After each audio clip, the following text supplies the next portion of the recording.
Hanamkonda Ambedkar భవన్ల Warangal urban జిల్లా zonal వ్యవసాయ శాఖ అధికారుల సమీక్ష సమావేశం జరుగుతుంది. ఇందులో డిప్యూటీ సీఎం కడియం శ్రీహరి, మంత్రులు పోచారం శ్రీనివాస్ రెడ్డి, చందులాల్ పాల్గొన్నారు. ప్రస్తుతం కడియం శ్రీహరి మాట్లాడుతున్నారు. లైవ్ లో చూద్దాం. అక్కడ అన్ని డాబా ఇన్లే, ప్రతి ఇంటికి ఒక కారు ఉంటుంది, మంచిగా బ్రహ్మాండంగా వాళ్ళ ఊళ్ళో డబుల్ లేన్ రోడ్ ఉన్నది, సెంట్రల్ డివైడర్ ఉన్నది, సెంట్రల్ లైటింగ్ ఉన్నది, ఒక బ్యాంక్ ఉన్నది, ఒక హాస్పిటల్ ఉన్నది, ఒక స్కూల్ ఉన్నది, బ్రహ్మాండంగా ఉన్నది. అంటే ఇదంతా ఎట్లా సాధ్యమైంది? రైతులు కష్టపడి విత్తనోత్పత్తి చేసి ఎక్కువ దిగుబడిని సాధించి నాణ్యమైన విత్తనాలను ఎగుమతి చేసి డబ్బులు సంపాదించడం ద్వారా ఇవాళ వాళ్ళు ఆర్థికంగా ఎదగగలిగారు. ఆ రకమైన పరిస్థితి రాష్ట్ర వ్యాప్తంగా రావాలన్నదే మన ముఖ్యమంత్రి గారి ఆలోచన. మన రాష్ట్రంలో ఉన్న ప్రతి రైతు కూడా అప్పుల పాలు కాకుండా నాణ్యమైన విత్తనాన్ని పొంది మంచి దిగుబడి సాధించి ఆర్థికంగా కాళ్లపైన నిలబడే విధంగా 4 రూపాయలు సంపాదించుకునే విధంగా లాభసాటిగా వ్యవసాయం ఉండాలన్నదే మన ముఖ్యమంత్రి గారి ఆలోచన. దానికి అనుగుణంగానే మన వ్యవసాయ శాఖ మంత్రులు గౌరవనీయులు శ్రీనివాసరెడ్డి గారు పనిచేస్తున్నారు. వారికి అభినందనలు తెలియజేస్తూ ఈరోజు సమావేశంలో పాల్గొన్న మీ అందరికీ కూడా మరొకసారి నా నమస్కారాలు తెలియజేసుకుంటూ సెలవు తీసుకుంటున్నాను. జై తెలంగాణ. ధన్యవాదాలు. ఈనాటి ముఖ్య అతిథులు గౌరవ శ్రీ తెలంగాణ రాష్ట్ర ఉప ముఖ్యమంత్రి వర్యులు కడియం శ్రీహరి గారికి ధన్యవాదాలు. రైతే రాజు, ఆ రాజును రారాజుగా మార్చాలని స్వయాన రైతు బాంధవుడు, రైతు బిడ్డ, రాష్ట్ర వ్యవసాయ శాఖ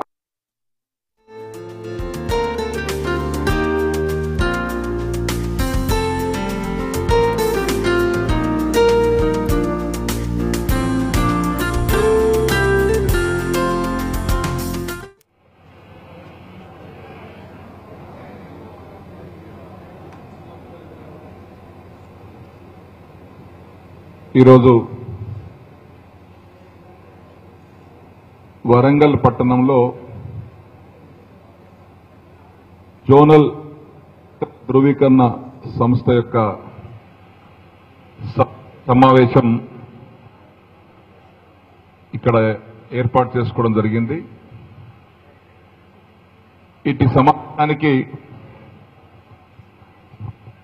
మన ఆహ్వానాన్ని మన్నించుకొని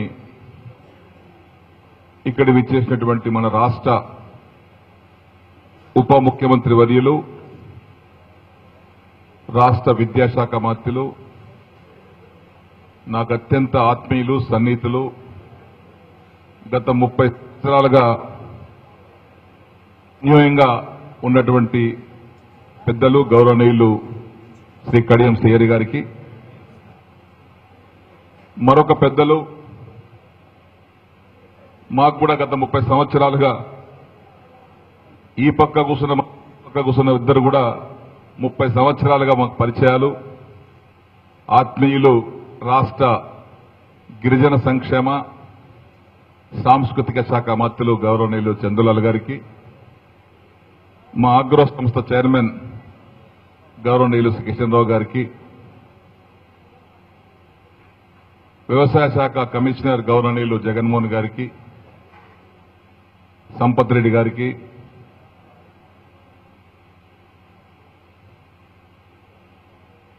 రాష్ట్ర విత్తన సంస్థల అధ్యక్షులు ఏఎస్ఎన్ రెడ్డి గారికి, రఘురామరెడ్డి గారికి, రమణారావు గారికి, అదేవిధంగా తెలంగాణ రాష్ట్రం ఏర్పడిన తర్వాత విత్తన ధృవీకరణ సంస్థకు ప్రభుత్వం అందిస్తున్నటువంటి మంచి సహకారాన్ని పొందుతూ ఈరోజు దేశానికి ఆదర్శంగా మన సంస్థ పనిచేయడానికి దోహదపడుతున్నటువంటి సంస్థ డైరెక్టర్ శ్రీ కేశవులు గారికి, ఇక్కడ విచ్చేసినటువంటి మన తోటి రైతులకు, వ్యవసాయ శాఖ అధికారులకు, సహకార శాఖ అధికారులకు, పత్రికా విలేకరులకు, మీడియా మిత్రులకు ప్రతి ఒక్కరికి పేరు పేరున నా యొక్క నమస్కారాలు.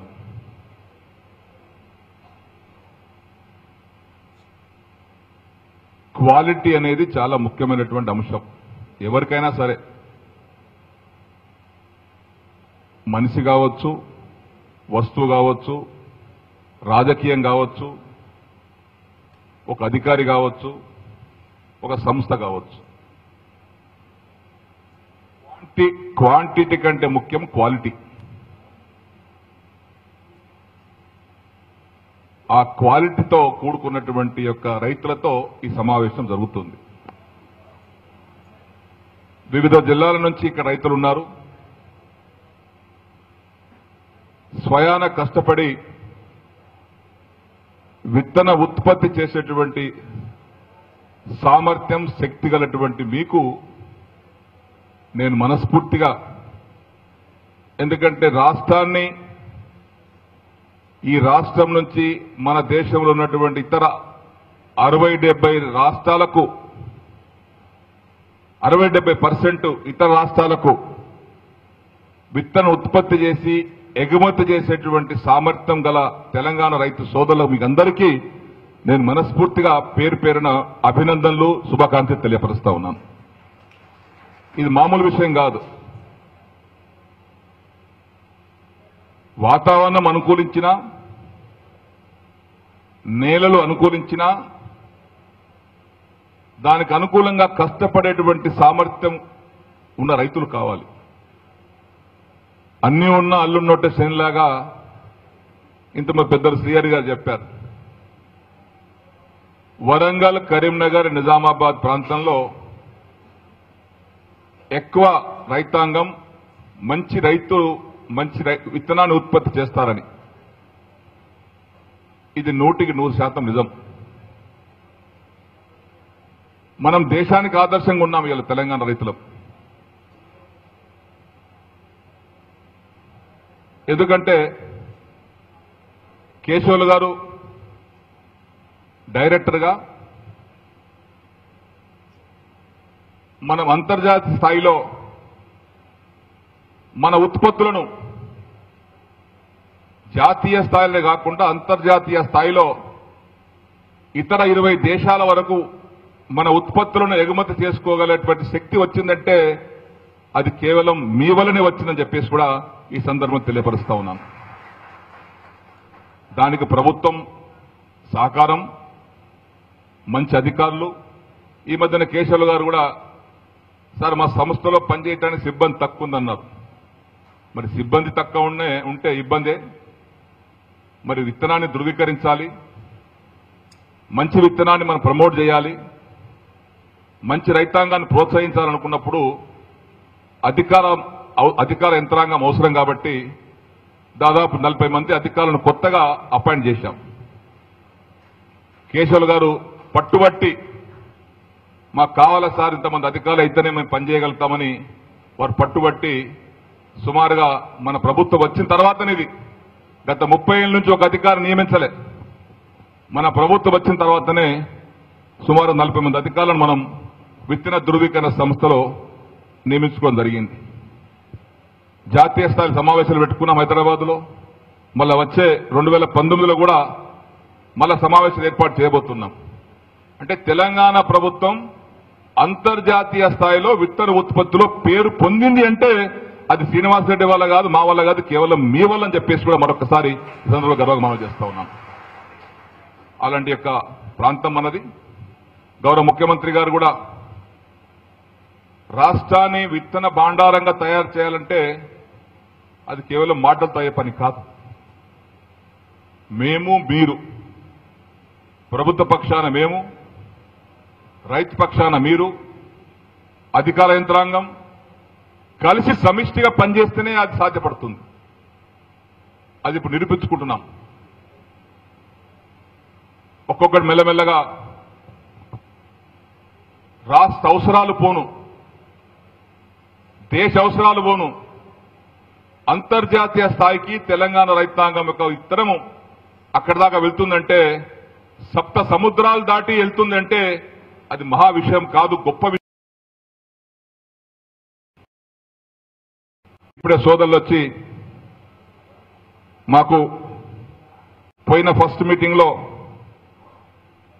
ఈ సంస్థలో వాటాదారులుగా ఉన్నటువంటి మాకు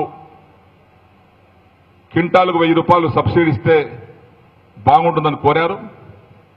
అది ఇప్పటికే ఆదేశాలు ఇచ్చాను. తప్పనిసరిగా ఇందులో ఎవరైతే వాటాదారులు ఉన్నారో వాటాదారులకు క్వింటాలకు 1000 రూపాయల చొప్పున విత్తనం పైన సబ్సిడీ ఇచ్చేటువంటి ఆదేశాలు తొందరలోనే ఇచ్చి మీకు అమలు చేస్తామని చెప్పేసి కూడా రైతు సోదరులకు తెలియపరుస్తా ఉన్నాం.